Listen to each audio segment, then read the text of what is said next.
Quando pensamos no quinto elemento, pensamos em cor, caos e risos. Mas por trás desse mundo mágico, algumas de suas estrelas mais brilhantes já não existem mais. Algumas morreram cedo demais devido a tragédias inesperadas, enquanto outras desapareceram silenciosamente dos holofotes de Hollywood. O que realmente aconteceu com eles? Vamos descobrir.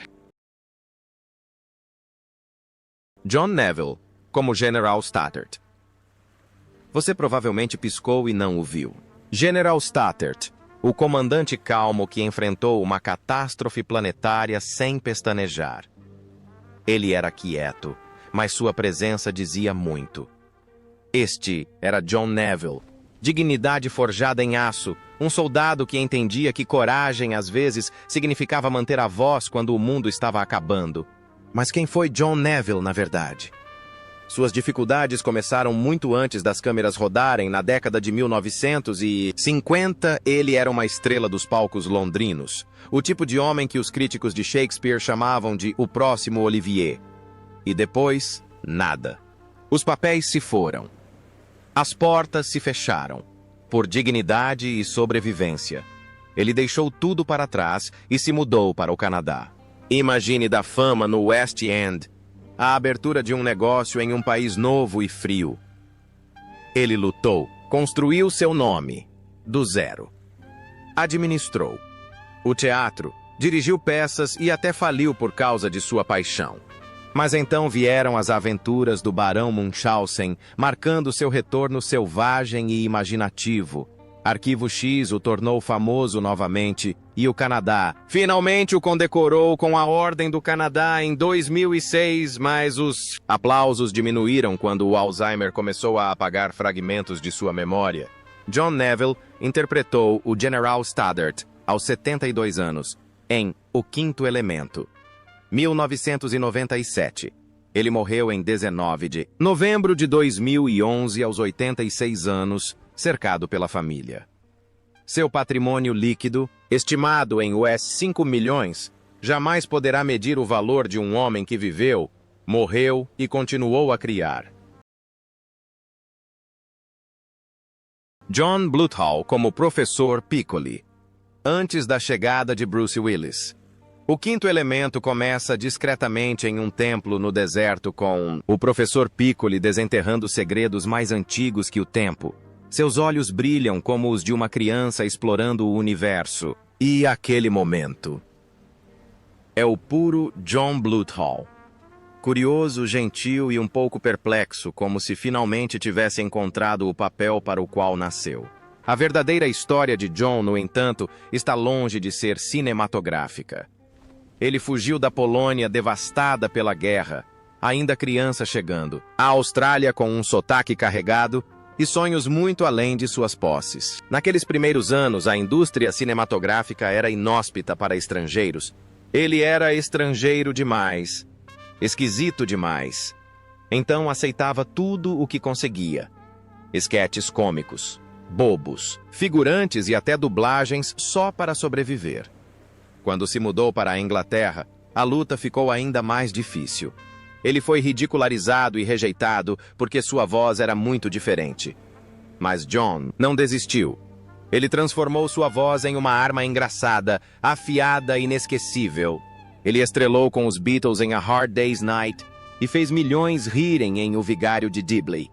Cada sorriso que ele deu ao mundo veio de um lugar de dor. John Bluthal interpretou o Professor Piccoli aos 68 anos em O Quinto Elemento 1997. Ele morreu em 15 de novembro de 2018 aos 89 anos. Seu patrimônio líquido estimado era de US 3 milhões. Uma recompensa discreta para um homem que transformou o exílio em risos e a solidão em legado. Ian Holm como padre. Vito Cornelius. Lembra do padre Cornelius? O padre que ficava nervoso com todas as respostas, mas não tinha confiança em si mesmo. Em O Quinto Elemento, ele é a linha tênue entre a fé e o caos. O homem que segura a verdade do universo em suas mãos. Trêmulas. Por trás de sua voz calma esconde-se o medo. Medo do fracasso. Medo do que acontecerá se ele estiver errado. Mas na vida real, Ian Holm conhece esse medo. Ele era um dos principais atores de teatro da Grã-Bretanha até que o pânico se instalou. Literalmente. Certa noite, o medo do palco o atingiu com tanta força que ele não conseguiu se apresentar novamente por anos. Imagine só seu maior dom. De repente lhe dá as costas. Ele achou que sua carreira tinha acabado, mas então encontrou uma segunda vida nas telas. Alien o transformou em uma lenda. Aquele robô frio e assustador ainda causa arrepios. Aí surgiu Carruagens de Fogo. E de repente o mundo se lembrou de Ian Holm. Ele até foi indicado ao Oscar. Anos depois, O Senhor dos Anéis o imortalizou como Bilbo Bolseiro. Mas, por trás desses papéis, seu corpo lutava contra o câncer, o mal de Parkinson e décadas de exaustão, mas ele nunca parou. Atuar era sua vida. Ian Holm interpretou o Padre Vito Cornelius. Aos 66 anos, no filme O Quinto Elemento, de 1997, ele morreu em 19 de junho de 2020, aos 88 anos, devido a DT. Complicações da doença de Parkinson, deixando uma enorme fortuna de 10 milhões de dólares e um legado duradouro. Al Matthews como General Tudor. Quando Al Matthews apareceu como General Tudor em O Quinto Elemento, não era preciso usar efeitos especiais para sentir seu poder. Aquela voz potente, aquele olhar, tudo isso veio de uma experiência real. Ele não é apenas uma autoridade, ele é uma autoridade. Dá para perceber que esse homem viu coisas que Hollywood jamais conseguiria roteirizar. Al não nasceu famoso. Ele era um fuzileiro naval americano na vida real, um homem que havia vivenciado disciplina e perigo antes mesmo de pisar em um set de filmagem. Mas quando deixou o exército, o mundo não lhe estendeu o tapete vermelho. Os agentes de elenco diziam que ele era muito rude e desordeiro. Ele trabalha como DJ de rádio, canta soul em bares e luta para provar que assim é mais do que um estereótipo. Até que tudo muda, alienígenas o tornam imortal. Sargento Epone, o guerreiro espacial supremo. Ele continuou com Superman. 13 e o Amanhã Nunca. Morre, mas a guerra nunca acabou de fato. A porta de Hollywood não ficou aberta por muito tempo. Racismo, trauma e exaustão o atormentaram por décadas, mas ele nunca perdeu aquele fogo, aquela voz orgulhosa que enchia uma sala. Al Matthews interpretou o General Tudor aos 55 anos em O Quinto Elemento, 1997. Ele faleceu em 22 de setembro de 2018 aos 75 anos após muitos anos de doença. Passou seus últimos anos na Espanha desfrutando de dias tranquilos e música com um patrimônio líquido, estimado em 2 milhões de dólares, a paz de um soldado após uma vida inteira de combates. Brian James como General Monroe. O momento em que o General Monroe entra no apartamento caótico de Corbin Dallas, gritando ordens e desviando de balas, te faz sorrir, porque esse é o Brian James. Clássico, barulhento, afiado e de espírito livre. Em O Quinto Elemento, ele finalmente consegue interpretar um cara decente, uma reviravolta rara depois de décadas como o vilão favorito de Hollywood. Mas na vida real, ser rotulado naquele papel era uma maldição. Brian estava preso a um molde, do qual não conseguia escapar. Toda vez que tentava interpretar o herói, os produtores riam dele. Ninguém acreditava que ele fosse uma boa pessoa. Isso o destruiu. Ele aceitava tudo o que surgisse para sobreviver. Mesmo depois que Blade Runner se tornou um ícone como o ciborgue Leon, a sombra do vilão o perseguia por toda parte. Ele trabalhou incansavelmente em 48 horas. Tango e Cash. Fogo. Violento. Inimigo. Meu e mais de 100 filmes. Mas, por trás do fluxo constante de trabalho, havia contas não pagas, promessas vazias e exaustão. A pressão não diminuiu. Amigos diziam que ele estava exausto, assumindo tarefas demais e sem saber dizer não. Seu coração pagou o preço. Brian James interpretou o General Monroe aos 52 anos em O Quinto Elemento, em 1997. Ele morreu apenas 2 anos depois, em 7 de agosto de 1999, de ataque cardíaco aos 54 anos. Seu patrimônio líquido estimado é de US$ 1 milhão, não muito para um homem que deu tudo de si em cada cena e nunca teve o descanso que merecia. Milla Jovovich, como Lilu. Quando Milla Jovovich atravessa a parede do laboratório e sussurra: Lilu, Dallas. Multipass, ela não só rouba a cena, como também reescreve a imagem de uma heroína de ficção científica. Mas por trás daquele cabelo laranja brilhante e do sorriso etéreo, esconde-se uma jovem de 21 anos lutando por seu lugar em um mundo que ainda não acredita nela. Luc Besson a leva ao limite. Ela treinou por meses. Aprendeu uma língua alienígena de 400 palavras, aperfeiçoou suas acrobacias, trabalhou até a exaustão. Entre as tomadas, ela chorava em silêncio, dizendo a si mesma que não era boa o suficiente. As críticas não tornavam as coisas mais fáceis. Zombaram de sua voz, de sua fala, de sua presença. O filme a tornou famosa, mas também a deixou com uma cicatriz de dúvida que perdurou por anos. Depois disso, ela buscou a aceitação com todas as suas forças. A história de Joanna Dark lhe rendeu aclamação da crítica e uma experiência de quase morte. Ela sangrou pelo papel literal e, figurativamente, revivendo uma dor que ainda não havia superado. Seu casamento com Besson terminou logo após o filme terminar. Hollywood a apelidou de Garota de Ação, e por anos ela carregou esse fardo na série Resident Evil Treinamento Incansável. Acrobacias perigosas. Concussões, costelas quebradas. Nos bastidores, ela tomava analgésicos e temia que um acidente pudesse acabar com tudo. Mas ela nunca parou, porque para Milla desistir significava desaparecer. Milla Jovovich interpreta Lilu aos 21 anos em O Quinto Elemento de 1997. Em 2025, ela tem 50 anos. Uma sobrevivente do negócio que tentou destruí-la. Com um patrimônio líquido de US$ 80 milhões e uma família amorosa, ela é a prova de que a força não vem naturalmente. Ela se constrói através da dor. Gary Oldman como Jean-Baptiste Emmanuel Zorg. Somente Gary Oldman poderia transformar um vilão corporativo com uma peruca e um solidel de vidro em um personagem inesquecível. Seu Jean-Baptiste Emmanuel Zorg não é apenas o diabo, mas também arte. Cada movimento, cada respiração, cada sorriso exala caos envolto em genialidade.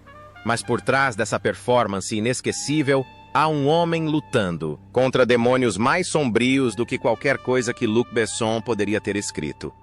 Antes de O Quinto Elemento, Gary era o vilão de Hollywood, o bandido de coração partido em Sid e Nancy, o policial corrupto em Leon, um Drácula profissional, o vampiro assombroso que faz o público tremer. Mas esse sucesso também tem um preço alto. Ele estava preso aos mesmos papéis que o tornaram famoso. Os diretores de elenco não o viam mais. Viam apenas loucura. Atrás das câmeras, suas dificuldades eram muito piores. Anos de bebedeira obscureceram seus dias e memórias, custando-lhe casamentos e a maior parte de sua carreira. No set, ele escondia a exaustão, os tremores e o medo de que mais uma dose pudesse ser a última. Quando seu primeiro filme fracassou e ele quase faliu, Gary admite que chegou ao fundo do poço, sozinho, incompreendido e com medo de nunca sair dali. Então veio a salvação. Ele recobrou a razão. Reconstruiu-se das cinzas papel por papel, de Sirius Black ao comissário Gordon. Ele recuperou o que a fama havia roubado, dignidade e controle. E com A Hora Mais Escura, ele finalmente se ergue. Não mais um vilão, mas um homem que venceu seus demônios. Gary Oldman interpretou Jean-Baptiste Emmanuel Zorg aos 39 anos em O Quinto Elemento, 1997, em 2025 aos 67 anos ele ainda atua, mas de forma mais discreta. Seu patrimônio líquido pode chegar a 67 mil reais, os 40 milhões. Mas sua verdadeira riqueza reside na paz de um homem que finalmente parou de fugir de si mesmo. Sempre houve algo em Gary Oldman que o diferenciava de todos os outros. Ele não buscava a fama. Ele buscava a verdade. Cada vez que se colocava diante das câmeras, ele não apenas interpretava um papel, ele tornou-se isto. Seja a alma torturada de Sid Vicious ou a mente calculista de Zorg Gary, despejou pedaços do seu próprio caos nos personagens que interpretou. Talvez seja por isso que eles pareciam tão vivos, porque nasceram de uma dor real. Até mesmo seu papel em O Quinto Elemento, por mais selvagem e exagerada que fosse, trazia indícios do homem por trás da loucura. Aquele riso nervoso, aquele olhar penetrante, aquela mudança imprevisível da polidez para a fúria. Tudo vinha da experiência de um homem que entendia o que significava perder o controle. Ele transformou o caos interior em beleza cinematográfica. E, quando as luzes se apagaram e os aplausos diminuíram, Gary ficou sozinho. Um homem que vira os dois lados do sucesso. Os tapetes vermelhos, brilhantes e os quartos de hotel solitários. A emoção dos prêmios e o vazio do vício. Mas, em vez de deixar que isso o definisse, ele reagiu. Lentamente, silenciosamente, humildemente. Sua recuperação não foi dramática, foi humana. Passo a passo, um dia sóbrio de cada vez. Ele retornou ao que sempre o salvou, o ofício. Atuar não era, apenas o seu trabalho era a sua redenção. Quando ele interpretou Sirius Black, o padrinho incompreendido, com o coração ferido. Os fãs viram um homem que sabia o que significava estar quebrado, e ainda assim, escolher o amor. Como comissário Gordon, ele demonstrou integridade, liderança e contenção. As mesmas qualidades que antes lhe escapavam na vida real. E finalmente, com Hora Mais Escura, Gary atingiu seu auge. Não como um vilão, mas como um homem que finalmente fez as pazes consigo mesmo. Transformação em Winston Churchill foi mais do que maquiagem e próteses. Foi simbólica, um renascimento. Uma declaração de que ele havia sobrevivido. Agora, em 2025, Gary Oldman não busca mais chocar ou impressionar. Ele busca expressar. Cada novo papel que assume é escolhido com cuidado, com reflexão, muitas vezes em projetos que o desafiam sem o consumir. Ele prefere cenários menores, roteiros mais profundos e tempo com a família à fama. O fogo que antes ardia fora de controle. Agora arde de forma constante. Quente, calmo, duradouro. Ele não é mais o artista assombrado em busca de significado na garrafa. Ele é o mestre que o encontrou dentro de si. Quando você o observa hoje, mais velho, mais suave, mais sábio, ainda vê a centelha que outrora tornou Jean-Baptiste Zorg tão inesquecível. Mas agora essa centelha queima com paz, não com caos. E talvez esse seja o melhor papel de Gary Oldman até agora. Ele mesmo, Luke Perry, como Billy Masterson. Muito antes de Riverdale ou 90.210. Luke Perry partiu para o deserto em O Quinto Elemento 1, jovem arqueólogo confrontando segredos mais antigos que a humanidade. Há algo de poético nisso. Um homem em busca de significado entre as ruínas de outro mundo. Ele não diz muito, mas a admiração silenciosa em seus olhos diz tudo. Curiosidade, medo e uma faísca que nunca se apaga. A vida real de Luke Perry não é diferente. Antes de se tornar famoso em Hollywood, ele era apenas um garoto de uma pequena cidade de Ohio trabalhando em uma fábrica de maçanetas. Ele fez mais de 200 testes antes de conseguir um papel. A maioria teria desistido. Mas Luke continuou aparecendo em busca de algo maior do que a sorte. Essa paciência finalmente valeu a pena quando Barrados no Baile o transformou em Dylan McKay, o bad boy sombrio por quem toda esse adolescente tinha uma quedinha. Mas a fama veio com algemas. Ele estava preso à sua própria imagem de cara descolado. o ídolo adolescente. Hollywood não queria vê-lo crescer. Ele teve dificuldades para conseguir papéis sérios, foi criticado pela crítica e sofreu com a ansiedade da popularidade em declínio. Mas ele se reinventou em Riverdale, interpretando o pai severo e amoroso de Archie. Dylan McKay jamais poderia ser esse tipo de cara. Luke Perry interpretou Billy Masterson aos 31 anos em O Quinto Elemento de 1997.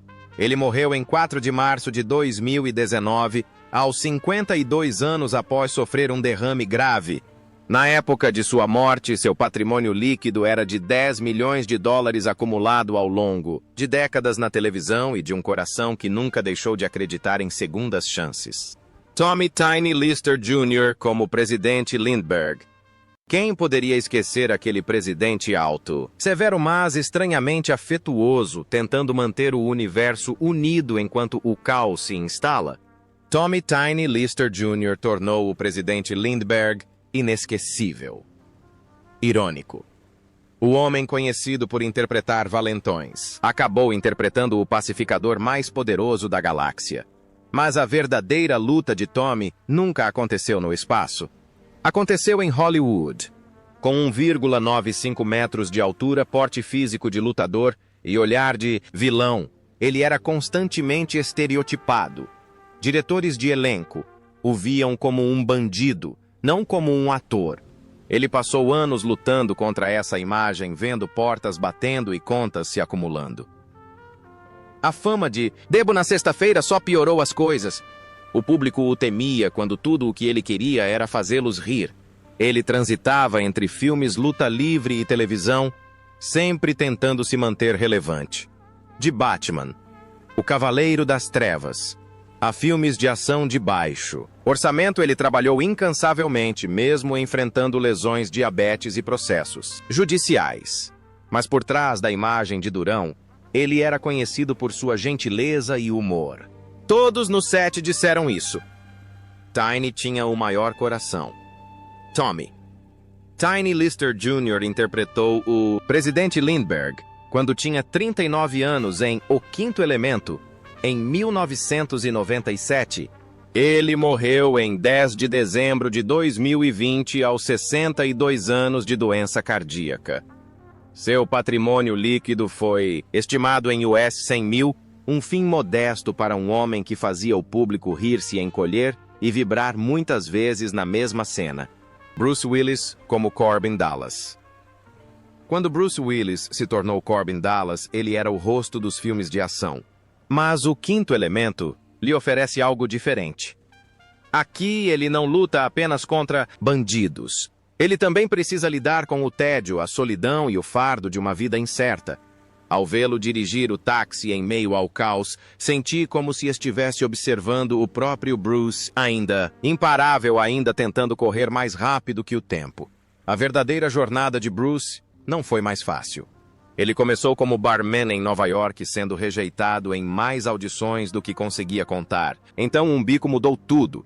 De repente, ele se tornou um astro da comédia amado por todos os Estados Unidos.